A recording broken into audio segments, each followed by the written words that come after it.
Bom dia novamente a todos. Depois de escutar essa brilhante palestra do Dr. Silvio, até a gente fica mais tranquilo em relação a várias coisas que com certeza estão preocupando todos os colegas. Espero que os demais magistrados pensem realmente com a posição que o Dr. Silvio aqui trouxe para nós. Mas, na minha opinião, não vai ser tão fácil assim enfrentar essa reforma trabalhista. Nesse painel que foi proposto para nós, para mim e para o Dr. Silvio, será que realmente há um novo direito sindical? Será que realmente há liberdade nos ajustes coletivos a partir da Lei 13.467/2017? Para trazer algumas reflexões da advocacia para vocês, eu vou contextualizar um pouco como foi criado o movimento sindical e o direito coletivo no Brasil, chegando nas principais alterações que a lei trouxe. Vou passar mais superficialmente, que o Dr. Silvio já previa que ele ia adentrar em cada ponto do artigo 611A, desculpem. Então, eu vou passar mais de forma superficial e vou terminar com algumas reflexões. Porque, como o Dr. Silvio disse, a lei ainda é muito recente. Em menos de 120 dias ela entrou em vigor. E aí eu acredito ainda que a gente está no momento de reflexão realmente do que vai ocorrer ainda. Como vocês todos sabem, a lei ela foi criada num momento de choque entre crise política e crise econômica, onde gerou um ambiente propício e teve pouca resistência. A gente quase não viu resistência de movimento social, de sindicato, porque a gente vivia realmente um momento muito peculiar na nossa história. E eu acredito realmente que essas mudanças elas foram muito significativas. E elas também quebraram, houve uma ruptura do processo democrático de elaboração das leis. Porque, se vocês forem comparar a demora que houve numa alteração, por exemplo, do Código Civil, do Código de Processo Civil, as inúmeras audiências públicas, a questão de ser escutadas as partes envolvidas, empregadores, empregados, o judiciário, os advogados. Eu que advogo para sindicato e tive uma certa proximidade nesse período com a elaboração dessa lei, vi no Congresso só a CNI, a FENABRAN fazendo propaganda da modernização da reforma trabalhista e acompanhando esse processo. As outras partes realmente ficaram com uma participação muito limitada. A proposta inicial dessa reforma versava só sobre 3 aspectos, que um desses é o que a gente vai tratar hoje, que é a prevalência do negociado sobre o legislado, como o Dr. Silvio muito bem falou, que já existia na nossa legislação, mas que existia somente para melhoria das condições de trabalho, e não ao contrário. Também outro tópico era a representação dos trabalhadores nos locais de trabalho, nas empresas que têm mais de 200 funcionários, e a lei da terceirização, que já tinha sido aprovada e teve algumas modificações com a lei 13.467/2017. Essas eram as modificações propostas, e vocês viram as inúmeras modificações, mais de 100 modificações que ocorreram no texto da lei. O legislador ele já fez esse trabalho, que eu considero perverso, né, de modificar essa lei tão drasticamente sem uma participação dos envolvidos. Mas agora não nos resta mais pensar no que aconteceu e a gente tem que tentar interpretar isso e ver as ações que a gente vai poder realizar para minimizar o que está na lei. Então, começando falando da formação do sistema sindical, foi mais ou menos em 1903 que surgiram os primeiros sindicatos rurais, passando para os sindicatos urbanos, em 1907, e aí a gente teve a questão da Era Vargas, em 1930. Com a percepção do governo que os sindicatos realmente estavam se organizando, o governo resolveu importar da Itália uma teoria corporativista, onde, com a intervenção do Estado, regulou os sindicatos. O governo, na época, considerava como imprescindível a intervenção do Estado. Por isso, algumas características que foram usadas na época, elas estão até hoje nos sindicatos e no direito coletivo, como o uso de conceito de categorias, que para a OIT afeta realmente as questões ligadas à liberdade sindical. onde só grupos profissionais e econômicos são considerados categorias. Outra adoção por parte da criação do direito sindical no Brasil foi a adoção da unicidade sindical, que prevalece até hoje, que é um único sindicato representativo por categoria profissional e econômica em uma base de categoria, que hoje não pode ser inferior a um município. E isso não foi alterado pela reforma trabalhista, e que seria uma alteração que pudesse gerar um impacto em relação à liberdade sindical. Eu tenho até as minhas dúvidas realmente se não existe liberdade sindical, uma liberdade sindical velada no Brasil pela pluralidade de sindicatos e pela questão de termos mais de 16 mil sindicatos hoje, cerca de 11 mil de empregados e 5 mil de empregadores. E esses sindicatos são das mais diferentes categorias. Só para vocês terem uma noção, por exemplo, a gente tem em Cascavel, em ramos de confecções, na área do vestuário, o sindicato do vestuário, dos têxteis e dos uniformes. Eu acho que existe um pluralismo sindical, sim. A única coisa que talvez não exista é a opção do trabalhador em optar por uma dessas categorias que são similares e fazem parte do mesmo grupo econômico. Outra questão da atividade sindical é a organização confederativa. Os sindicatos existem, são agrupados em federações, confederações, depois veio a lei lá em 2008 e criou a lei das centrais sindicais, e o nosso sistema é um sistema confederativo, que permanece também até hoje. Outra característica que se resolveu dar ao direito coletivo no Brasil foi a sujeição das entidades sindicais ao Estado. Isso muito forte quando foi criada a legislação, com a Constituição de 88, foi dando mais liberdade aos sindicatos, mas até hoje o sindicato tem que depositar o seu estatuto, além do cartório de registros públicos, também tem que registrar o estatuto no Ministério do Trabalho. E quem atua nessa área, na área sindical, sabe a dificuldade que a gente tem de fazer qualquer alteração, mesmo que de endereço, num estatuto de uma entidade sindical. Demoram anos, eles criam todas as barreiras e empecilhos possíveis, sendo que hoje eles só deveriam depositar o documento. Então, se falar em liberdade sindical num ambiente desse, onde tem a intervenção do Estado, é muito complicado. O Estado também determinou as funções a serem exercidas pelo sindicato. Até hoje, vocês percebem que as funções do sindicato são muito limitadas. E os sindicatos que têm algumas atuações diferentes dos outros até são considerados, às vezes, como pelegos, por trazerem serviços, trazerem assistencialismo, terem empresas dentro do sindicato, e eles, às vezes, por trazerem outras fontes de custeio, são mal vistos.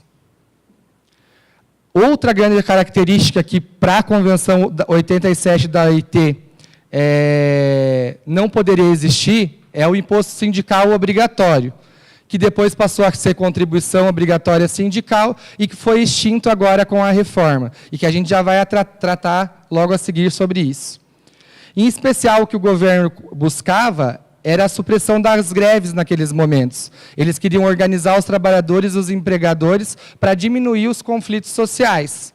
Naquele momento eles conseguiram isso.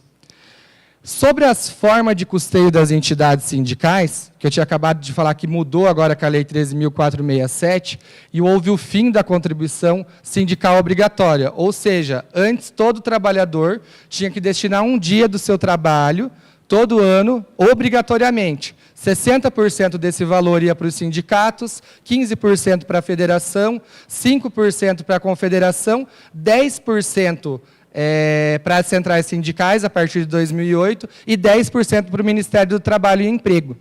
Então, na verdade, até existe uma situação que não poderia ter sido alterado a contribuição sindical pela essa lei ordinária, precisaria de uma lei complementar. Inclusive, a gente já teve uma decisão semana passada em Santa Catarina, de um coletivo jurídico que eu participo, permitindo a cobrança da contribuição sindical no próximo ano. Por ela ser parafiscal, ela não poderia ter sido alterada por essa lei. Em contrapartida, eu trago uma reflexão para vocês em relação às entidades patronais. As entidades patronais, além do caráter de interesse de classe, elas sempre tiveram o caráter de formação profissional, mais de espaço lúdico recreativo. E, ao contrário das entidades obreiras, elas perderam também a obrigatoriedade da contribuição sindical, mas elas continuaram com outras formas de custeio, pelo famoso Sistema S, que todos vocês conhecem, que o ano passado arrecadou mais de 16 bilhões de reais. Então, está aqui um grande desequilíbrio entre as atividades, as entidades sindicais, patronais e dos empregados, que com certeza gerará reflexos nas negociações coletivas. Ou seja, a entidade patronal continua com formas de custeio, enquanto a entidade dos empregados vai ter grandes dificuldades em relação aos seus filiados. E se discute tanto em relação à liberdade sindical, a liberdade sindical em relação à contribuição, e eu tenho muitas dúvidas sobre isso. A gente está aqui numa plateia predominantemente de advogados. E nós todos contribuímos com a contribuição de fiscalização obrigatória das nossas entidades. Eu pergunto a vocês, se fosse facultativo, vocês contribuiriam com a OAB? Se fosse facultativo, vocês concordariam com o valor que é pago?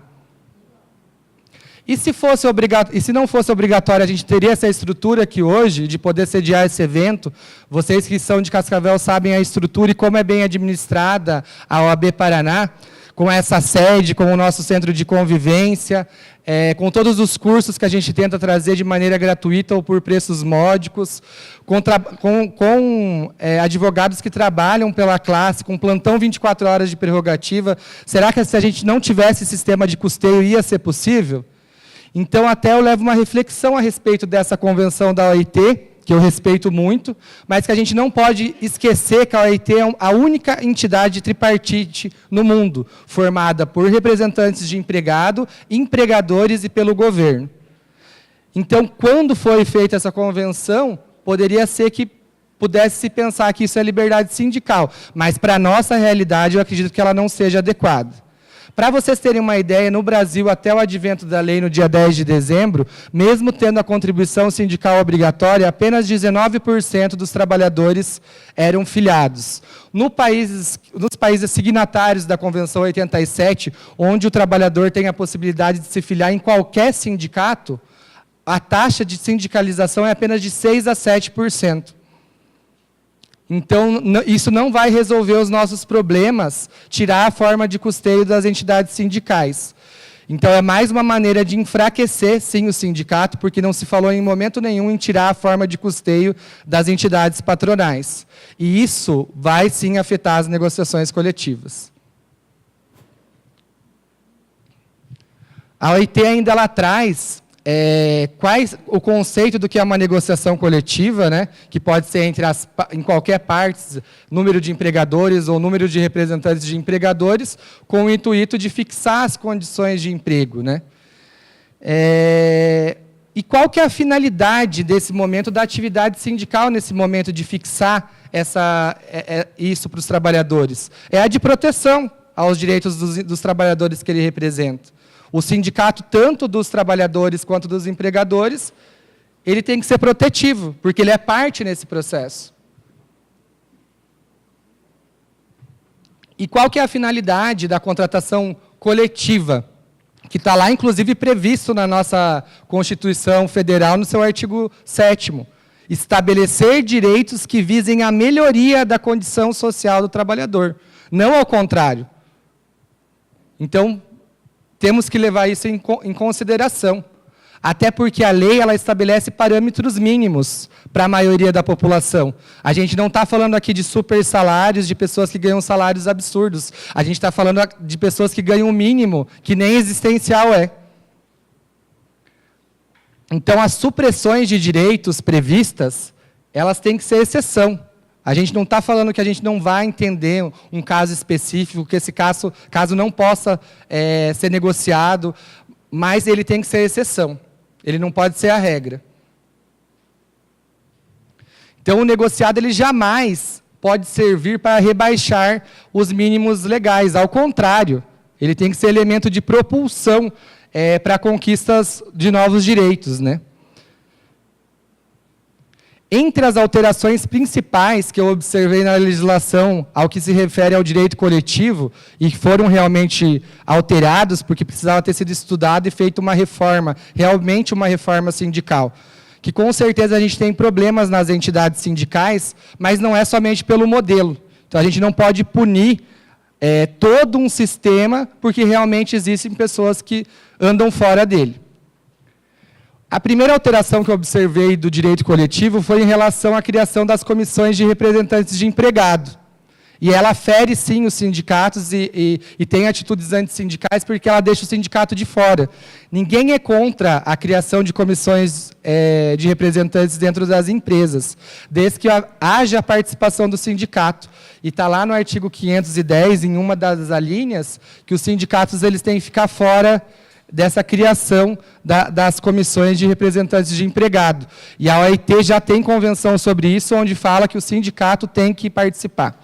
Então, está aí, de novo, uma questão que retira os sindicatos desse momento da criação das comissões de representantes.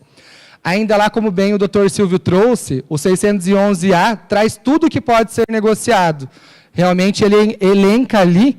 E eu já vi muitas pessoas falando que esse rol não é taxativo. Até porque no 611-B fala o que não poderia ser alterado exclusivamente. O que é um absurdo, porque não é só o que está previsto ali que não pode ser alterado. Com certeza vamos se colocar diante de outras situações e de outras propostas que não deveriam ser alteradas. Cláusulas que serão propostas que não poderiam participar da negociação coletiva. E, como tudo no Brasil, tiveram que repetir os incisos da Constituição Federal para avisar que tem uma Constituição que fala sobre isso. No meu entendimento, nem precisariam ter repetido esses incisos. Ainda caminhando mais para frente na CLT, a gente teve o artigo 614, que vedou a ultratividade da norma. Já havíamos tido um julgamento na sexta-feira que antecedia o Carnaval, onde foi o relator, o ministro Gilmar Mendes, onde votaram novamente uma matéria tão complexa como essa por plenário virtual, antes de sair para o recesso. Foram lá no computador e votaram uma matéria dessa que precisava de discussão, a sociedade precisava ser ouvida, as partes precisavam ser ouvidas a respeito dessa matéria. Mas aí veio a reforma, para terminar com esse assunto, colocar uma pá de cal, e escreveu que as normas não vedam a ultratividade das normas coletivas. Ou seja, o que é isso? A negociação que é feita hoje, o acordo ou a convenção coletiva, tem que começar do zero no ano que vem. Ainda colocou um prazo que as convenções ou acordos coletivos só podiam valer pelo período de 2 anos. E ainda, mesmo quem é a favor da ultratividade, fala que essa regra deveria ser de 5 anos, como o Delgado fala no livro dele. Então, a gente está com mais uma pressão para os sindicatos na hora de fechar a convenção coletiva. E quem trabalha com isso sabe o que está ocorrendo. Aqui, eu trabalho com isso e fecho muitas negociações coletivas. Aqui na região, nas empresas pequenas e de médio porte, nas categorias que são mais locais, a gente conseguiu fechar a convenção, manter as cláusulas, conseguir um bom diálogo diante de um índice de inflação de NPC tão baixo, conseguimos a compreensão dos empresários. Até porque eles não são os maiores beneficiários dessa reforma. Agora, nas negociações, eu tive semana passada, fazendo uma negociação em Curitiba, onde, pela primeira vez na história de negociações que eu tenho, o sindicato patronal apresentou uma pauta de reivindicações. Porque, normalmente, o que ocorre é que o sindicato dos empregados apresente a pauta, eles nem leem a pauta que a gente apresenta, vão para a negociação. Em tempos normais, oferecem metade do índice do NPC e começam as negociações que simplesmente, muitas das vezes, versam sobre só as cláusulas econômicas, na maioria absoluta das vezes. Então, já não há andamento de melhora nessas condições do trabalho há muito tempo. Só que agora eles resolveram também fazer a pauta de reivindicações deles. E com todas as cláusulas imagináveis que vocês imaginarem, que tem na CLT e que não tem, que está previsto no rol ou que não está. Então, em atividades realmente que jamais poderia ter trabalho intermitente, eles querem, 12 horas de trabalho eles querem, e eles estão fazendo pedidos totalmente absurdos, se utilizando de artimanhas nas cláusulas, para tentar confundir também. Então, está demandando um estudo muito grande a respeito dessas cláusulas, onde eles oferecem uma contrapartida muito boa. Fala, nossa, mas eles estão oferecendo uma folga, mais 50% de hora extra, para trocar esse dia, mas no começo da cláusula diz, desde que ele não seja compensado antes do efetivo labor.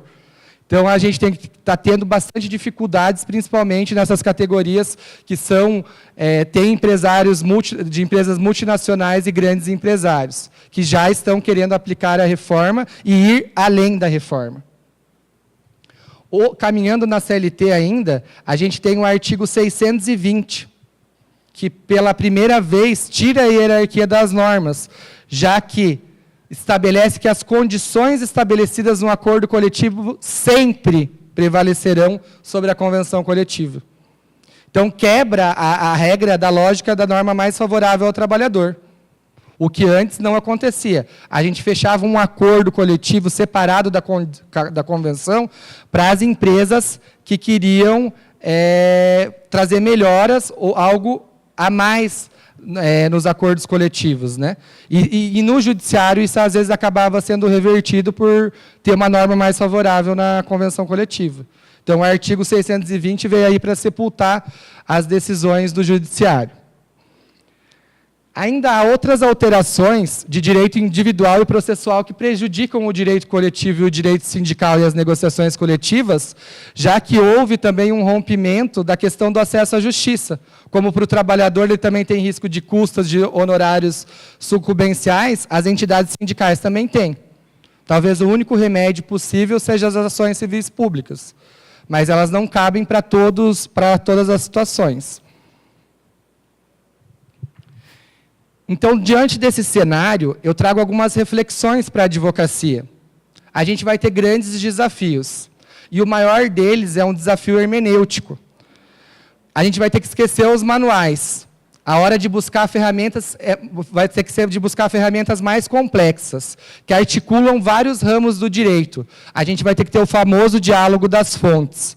Vamos ter que buscar no direito constitucional, no direito do consumidor, no direito civil, outras ferramentas para aplicar aqui no direito e no processo do trabalho, para a gente poder fazer cumprir aquela promessa de um Estado democrático de direito, de uma sociedade mais justa, onde os valores sociais do trabalho, independente da forma que se apresentam, sendo humano, prevalece sobre a livre iniciativa. Ambos não estão em pé de igualdade na nossa Constituição. Ainda, a Lei 13.467/2017 não esgota o direito. Aliás, nenhuma lei esgota o direito. Sempre tem que ser procurada a interpretação melhor, adequada constitucionalmente aos direitos que estão sendo violados. E será que a gente tem realmente um novo direito sindical? Eu acredito que não. Em um aspecto estrutural, aquele que a gente conversou lá no começo, em relação aos aspectos estruturais do direito sindical. A gente não tem nenhuma grande mudança, a não ser o fim da contribuição sindical obrigatória, que coloca em desequilíbrio as entidades sindicais. Agora, em relação ao negociado, a gente tem sim uma mudança. Até porque essa Lei 13.467/2017, ela foi muito mal redigida. Tem muitas interpretações diversas. Eu venho estudando ela desde que é projeto, e a gente lê e às vezes a gente interpreta ela de outra forma. Então, ela não trouxe a segurança jurídica. Ninguém aqui é contra nenhuma reforma, desde que ela venha para elucidar e para trazer segurança jurídica. Ela teria que ter trazido isso, essa reforma. Ela teria que ter sido melhor pensada para trazer modificações de direito individual, direito processual, direito sindical, e em muitas coisas não terem modificado, né? Então vai ter interpretações das mais variadas. Se todas as interpretações realmente fossem, como a do Dr. Silvio, que eu admiro muito o trabalho dele e a exposição que ele fez aqui, a gente estaria mais tranquilo. Mas não é isso que a gente está ouvindo de todos os magistrados.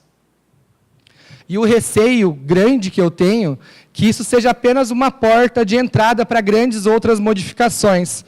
Prova disso que já houve a medida provisória, prova disso que já houve decreto legislativo permitindo o trabalho nos domingos, prova disso que já houve portaria do Ministério do Trabalho e Emprego a respeito do trabalho escravo, que foi suspensa por uma liminar, onde diz que a pessoa, mesmo sem receber, se ela tiver com condições de trabalho, alimentação e moradia, a princípio não pode de plano ser considerado como trabalho escravo, que graças a Deus foi suspensa, e ainda temos tantas outras ameaças que estão aí, inclusive para a Justiça do Trabalho. A gente ouve dos políticos, dos desembargadores, a ameaça clara à Justiça do Trabalho, e vê na mídia isso a todo momento. O presidente do Congresso, há menos de 10 dias, falou: o que eu vou fazer com 5 mil juízes do trabalho? Numa ameaça clara, a divulgação de dados que diminuiu o protocolo das ações trabalhistas, eu não sei vocês, eu que faço empregado, provavelmente eu nem protocole mais nenhuma ação esse ano. Agora, até o dia 10 de novembro, o número de ações que foram protocoladas em 10 dias, não foram divulgadas. Eu gostaria até de ter acesso a esses números, que ainda eles não foram divulgados. A doutora Thaís Poliana ali, ela falou que tem acesso aos números, depois eu vou ter essa informação com ela.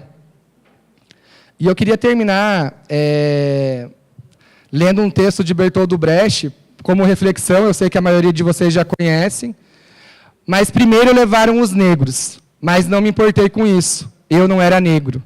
Em seguida levaram alguns operários, mas eu não me importei com isso, eu também não era operário. Depois prenderam os miseráveis, mas não me importei com isso, eu também não era miserável. Depois agarraram os desempregados, mas como eu tenho emprego, também não me importei com isso. Agora estão me levando, mas já é tarde. Como eu não me importei com ninguém, ninguém se importa comigo. E nós, como advogados, como juízes da causa, não podemos se acovardar nesse momento. Como dizia Sobral Pinto, a advocacia não é profissão para covardes. E a gente precisa ter muita coragem de enfrentar agora, de propor as ações. Eu me lembro que eu era criança, acho que alguns de vocês viveram esse momento, mas não leram sobre isso, viram sobre isso, na época do confisco, das poupanças do Collor. Eu era muito pequeno, eu lembro que a poupança do meu avô foi confiscada, e as primeiras dezenas de ações e decisões, centenas talvez, eram improcedentes. Até que uma tese de um advogado foi considerada procedente, e aquilo realmente foi considerado um confisco. Então, a advocacia não pode desistir jamais, a gente tem que continuar lutando, e a gente tem que cumprir o nosso juramento que a gente fez quando advogado, que é defender o Estado Democrático de Direito, a ordem jurídica, os direitos humanos e a justiça social. Então, muito obrigado pela atenção de vocês, vamos em frente.